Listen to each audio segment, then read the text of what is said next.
Hello बच्चों, कैसे हैं आप सब। तो अब हम एटॉमिक स्ट्रक्चर की सीरीज स्टार्ट कर रहे हैं, जिसमें फर्स्ट लेक्चर आज है।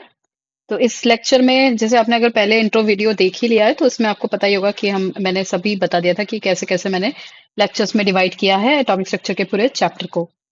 तो आज का पहला जो क्लास है, हम लोग उसमें बात करेंगे सब एटॉमिक पार्टिकल्स की डिस्कवरीज की, कि how the all the sub atomic particles are discovered. तो सब एटॉमिक पार्टिकल्स कौन कौन से हैं? Electron, proton and neutron. So मतलब रिस्पेक्टिवली इनकी डिस्कवरी जो है वो इलेक्ट्रॉन की डिस्कवरी जे जे थॉमसन ने की थी। इलेक्ट्रॉन्स पे चार्ज होता है -1.6 इंटू 10⁻⁻19 कूलम, और मास होता है 9.1 इंटू 10⁻31 kgs। प्रोटॉन की डिस्कवरी गोल्डस्टीन के द्वारा की गई थी, और इसमें चार्ज एग्जैक्टली मैग्नीट्यूड सेम होता है इलेक्ट्रॉन जैसा, बट पॉजिटिव होता है। और मास इनका थोड़ा इलेक्ट्रॉन से काफी ज्यादा होता है, 1.67 into 10⁻27 kgs। Neutrons are discovered by James Chadwick, but in पे कोई चार्ज नहीं होता, ये चार्जलेस पार्टिकल्स होते हैं। और मास इनका लगभग लगभग प्रोटॉन के बराबर ही होता है। तो एक एक करके हम इनकी डिस्कवरीज कैसे हुई, क्या एक्सपेरिमेंट्स इसके पीछे किए गए थे, उसकी बात करेंगे। Starting with discovery of electron. तो इलेक्ट्रॉन की डिस्कवरी के लिए जिस एक्सपेरिमेंट की हेल्प ली गई थी उसका नाम है डिस्चार्ज ट्यूब एक्सपेरिमेंट या कैथोड रे ट्यूब एक्सपेरिमेंट। अब इसका एक स्मॉल सा वर्जन आपके यहाँ पे दिख रहा होगा फिगर में। इसमें ये कैथोड रे है, sorry cathode ray discharge tube है, it is a discharge tube. Okay, discharge tube क्यों बोल रहे हैं? क्योंकि इसमें प्रेशर जो है वो कंट्रोल कर किया गया है बाय अ वैक्यूम पंप। यहाँ से एक पंप से इसके इसके अंदर के पूरे प्रेशर को कंट्रोल करते हैं। ऐसा किस लिए करते हैं? देखिए, अंदर इसके क्या है, कोई गैस है, ठीक है। अब गैसेस आर नॉट कंडक्टर, आपको पता ही है gases are bad conductor of electricity, but gases can be converted into conductor if certain amount of pressure is applied on them, okay, on the gases पे अगर प्रेशर अप्लाई होगा तो gases के particle pass आएंगे, और जब वो पास आएंगे तब गैसेस भी इलेक्ट्रिसिटी कंडक्ट करने शुरू कर देती हैं। ओके, सो इसमें ऐसा ही है कि यहाँ से वैक्यूम पंप के द्वारा प्रेशर को कंट्रोल किया जाता है to make the gases inside conductor. फिर इस ट्यूब में दो इलेक्ट्रोड्स लगे होते हैं, एक है कैथोड एक है anode, and it is connected by a high power battery. So ये बेसिक सा डायग्राम है इसका, किसका, डिस्कवरी ऑफ इलेक्ट्रॉन के लिए जो एक्सपेरिमेंट किया, डिस्चार्ज ट्यूब एक्सपेरिमेंट का। तो जब हाई अमाउंट ऑफ एनर्जी या high amount of current is passed, almost कितना, लगभग 10,000 इलेक्ट्रॉन वोल्ट का जब करंट पास किया गया कैथोड और एनोड के बीच, तब क्या पाया गया कि कुछ ऐसे रेज निकल रही हैं, कहाँ से, कैथोड से। ठीक है, कुछ ऐसी रेज जो हैं वो कहाँ से निकल रही हैं, कैथोड से, और ये जा रही हैं कैथोड से एनोड की तरफ। ठीक है, ऐसा ऑब्जर्व किया गया। तो जो ये रेज कैथोड से एनोड की तरफ जा रही हैं, इनको नाम दिया गया कैथोड रेज। ओके, इन्हीं के बारे में फिर हम स्टडी करेंगे थोड़ा कि कैथोड रेज की क्या क्या प्रॉपर्टीज होती हैं, और उसी से हमने डिस्कवर्ड, हमें पता चलेगा कि इलेक्ट्रॉन की डिस्कवरी कैसे हुई। तो कैथोड रेज जो हैं, they start from cathode and moves towards anode, इसीलिए इनका नाम कैथोड रेज कहा गया। ओके, और दूसरी बात है कि अगर यहाँ पे कोई भी एक्सटर्नल इलेक्ट्रिक फील्ड या मैग्नेटिक फील्ड नहीं है, कोई और इलेक्ट्रिक फील्ड या मैग्नेटिक फील्ड इसको डिस्टर्ब नहीं कर रही, तो cathode rays will travel from cathode to anode in a straight line. Okay, they will travel in a straight line. अब अगर ये किसी मैग्नेटिक या इलेक्ट्रिक फील्ड की प्रेजेंस में हो, जैसे इसके आसपास कोई एक्सटर्नल इलेक्ट्रिक फील्ड लगा दी जाए, ठीक है, तो ये मान लो अगर एनोड है और ये कैथोड है, तो ये किधर डिफ्लेक्शन शो करेंगे, किधर डिफ्लेक्शन शो करेंगे कैथोड रेज, एनोड की तरफ नहीं, हाँ, एनोड की तरफ डिफ्लेक्शन शो करेंगे। ये अगर आपका एनोड है और ये कैथोड है, तो ये डिफ्लेक्शन किधर शो करेंगे, एनोड की तरफ। ठीक है, तो इससे पता चल रहा है भाई कैथोड से एनोड कौन सा चार्ज जाएगा, नेगेटिव चार्ज जाएगा। ठीक है, तो इससे ये पता चल रहा है कि भाई हमारी जो कैथोड रेज हैं वो किस तरह के पार्टिकल से बनी है? नेगेटिवली चार्ज पार्टिकल से बनी है। इन्हीं का नाम दिया गया इलेक्ट्रॉन्स। इन्हीं नेगेटिव चार्ज पार्टिकल को बोला गया इलेक्ट्रॉन्स। तो ये कैथोड रेज इलेक्ट्रिक फील्ड में भी डिफ्लेक्ट होती हैं और कैथोड रेज मैग्नेटिक फील्ड में भी डिफ्लेक्शन शो करती हैं, बिल्कुल वैसा डिफ्लेक्शन जैसे कोई नेगेटिव पार्टिकल शो करेगा। अब एक और इम्पॉर्टेंट बात है कैथोड रेज के बारे में कि उनकी नेचर क्या है। Nature of cathodes. नेचर हम क्या बोलते हैं, क्यों बोलते हैं नेचर हमारे लिए क्या है? नेचर मतलब property of that rays, okay, characteristic of that rays. और वो कैरेक्टरिस्टिक हम यहाँ शो करते हैं with the help of charge to mass ratio. Okay, किसी भी रेस की जो कैरेक्टरिस्टिक है या जो नेचर है वो चार्ज टू मास रेशियो से मेजर की जाती है या शो की जाती है। तो charge to mass ratio of cathode ray is always constant, which is 1.75 into 10 raised to power 11 coulomb पर kg। क्योंकि चार्ज भी कांस्टेंट है और मास भी इलेक्ट्रॉन का कांस्टेंट है, तो ये हमेशा कांस्टेंट रहता है। ये डिपेंड नहीं करता, नेचर जो E/m रेशियो है ये कैथोड रेस का डिपेंड नहीं करता, ना तो ये नेचर ऑफ कैथोड पर डिपेंड करता है और ना ही कौन सी गैस इस ट्यूब में फिल्ड है उस पर डिपेंड करता है। तो ये इंडिपेंडेंट है।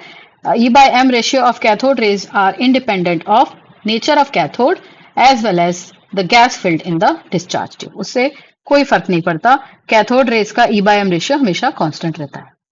ठीक है, ये बात समझ आई आपको?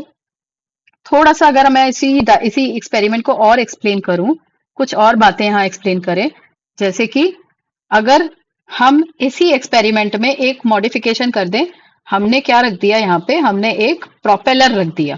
प्रोपेलर समझते हैं, एक फैन जैसा स्ट्रक्चर होता है जो घूम सकता है। ठीक है, तो जब ये रखा तो देखा गया कि जब कैथोड रेज यहाँ से पास हो रही हैं, जब कैथोड रेज कैथोड से एनोड में पास हो रही है, तो ये प्रोपेलर जो है वो रोटेशन शो कर रहा है। रोटेशन शो कर रहा है, यानी कैथोड रेज जो है जब इस प्रोपेलर से टकरा रही है तो रोटेशन हो रहा है। इससे क्या प्रूव होता है? इससे एक प्रॉपर्टी प्रूव होती है इसकी कि कैथोड रेज जो है भाई रोटेशन कर रहा है, यानी कि कैथोड ये काइनेटिक एनर्जी में कन्वर्ट हो रहा है। कोई भी चीज अगर मूव करती है तो जो एनर्जी प्रोड्यूस होती है उसे कहते हैं काइनेटिक एनर्जी। तो और इसे कौन मूव करवा रहा है प्रोपेलर को? Cathode rays. तो cathode rays possess kinetic energy से ये प्रूव हो गया। ठीक है, इस बात से प्रूव हो गया। अब ऐसे ही थोड़ा सा एक और हम अगर मॉडिफिकेशन करें इसके साथ, क्या कि हम अगर रख दें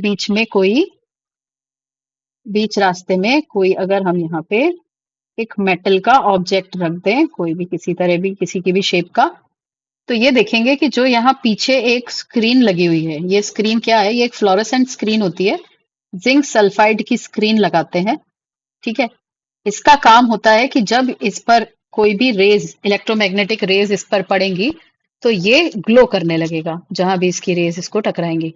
तो यही होगा कि भाई ये यहाँ से कैथोड रेज जा रही है, कैथोड रेज जा रही है, कैथोड रेज जा रही है। ठीक है, तो कैथोड रेज का इमेज जब कैथोड रेज यहाँ टकराएंगी जिंक सल्फाइड पे, इस स्क्रीन पे टकराएंगी तो कैथोड रेज यहाँ पे ग्लो करेंगी।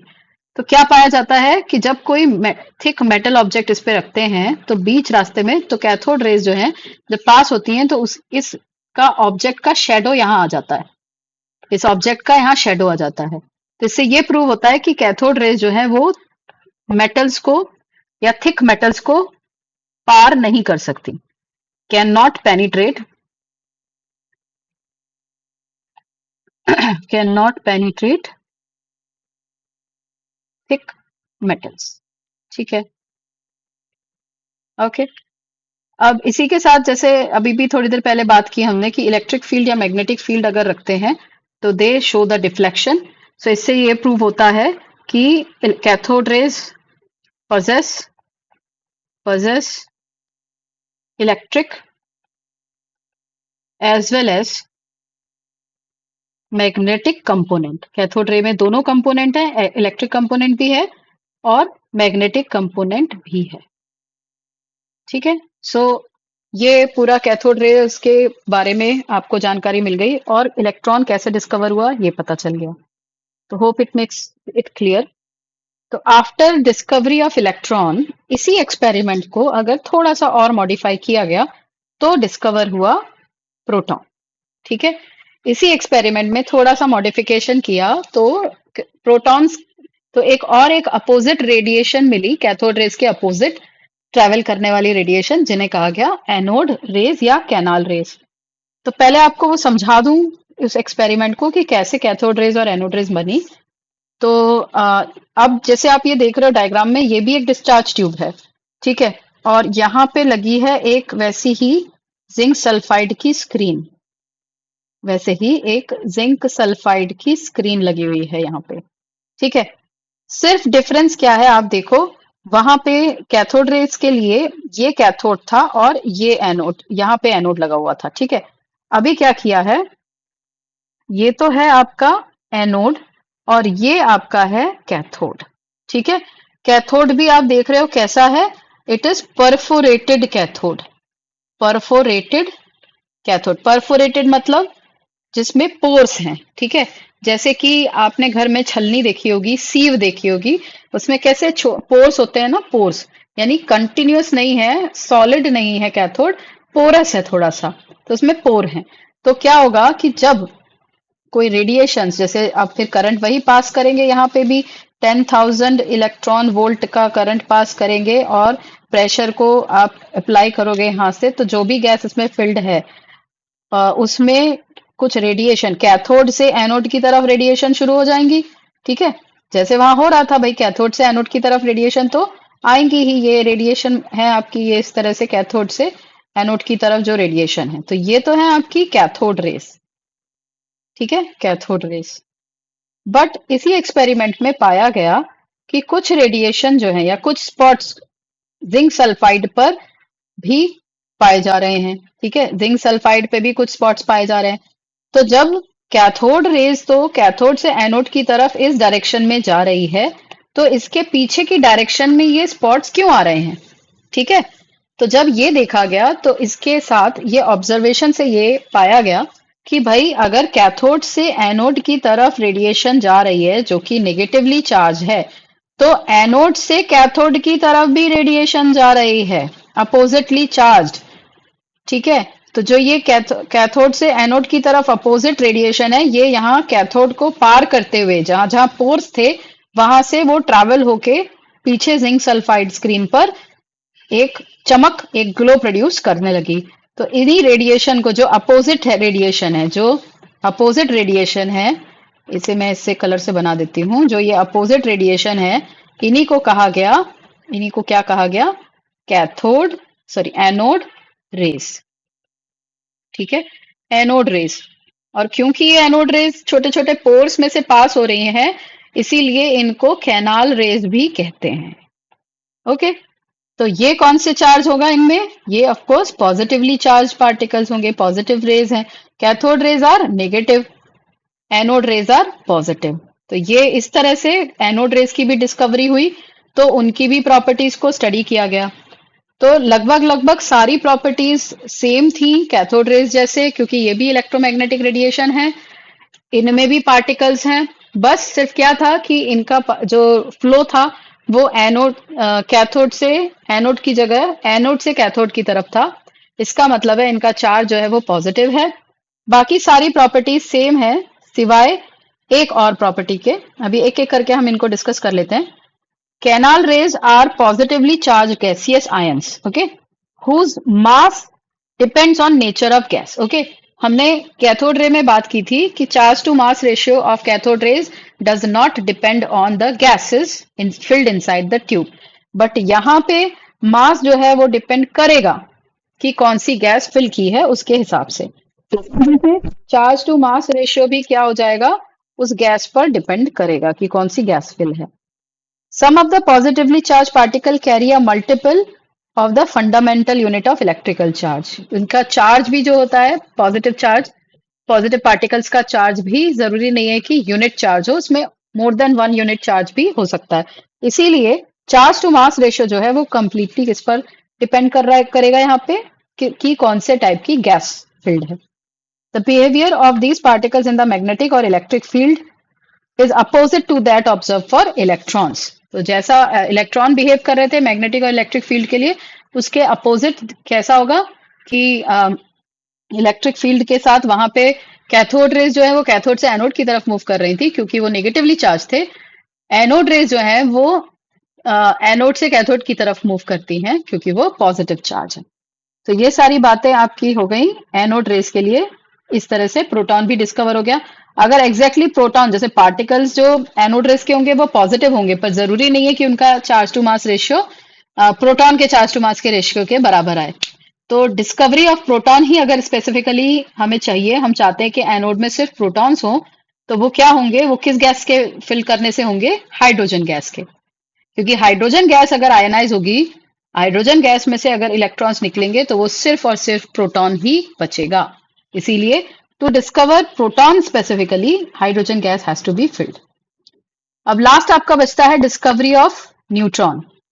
तो न्यूट्रॉन की डिस्कवरी बहुत अलग तरीके से हुई है। इसके लिए कोई डिस्चार्ज ट्यूब एक्सपेरिमेंट नहीं हुआ। ये क्या हुआ कि जब बेरिलियम पार्टिकल पर अल्फा पार्टिकल का बम्बार्टमेंट किया जा रहा था। अल्फा पार्टिकल आप जानते हैं हीलियम न्यूक्लियस होता है जिसमें मास भी होता है और चार्ज भी होता है, ठीक है। तो जब इन पार्टिकल्स का बम्बार्टमेंट किया जा रहा था बेरिलियम पार्टिकल पर, तो कुछ ऐसे पार्टिकल्स भी ऑब्टेन हुए जो चार्जलेस थे, ठीक है, चार्जलेस थे, कोई चार्ज नहीं था उनपे, बट यूनिट मास था, ठीक है। तो इन पार्टिकल्स को फिर नाम दिया गया न्यूट्रॉन्स, ठीक है। इन पार्टिकल्स का ही नाम हम बाद में जेम्स चैडविक ने बताया कि ये हैं न्यूट्रॉन्स। और न्यूट्रॉन्स जो हैं वो चार्जलेस होते हैं, ठीक है, चार्जलेस होते हैं, मगर इनमें होता है मास, बट दे कंटेन मास, ऐसा न्यूट्रॉन्स के बारे में बताया गया। तो this was all about the discovery of your discovery of neutron, proton, electron, that is all subatomic particles. आगे भी इसके आगे हम नेक्स्ट वीडियोस में बात करेंगे इसके आगे के टॉपिक्स के लिए। Thanks for watching.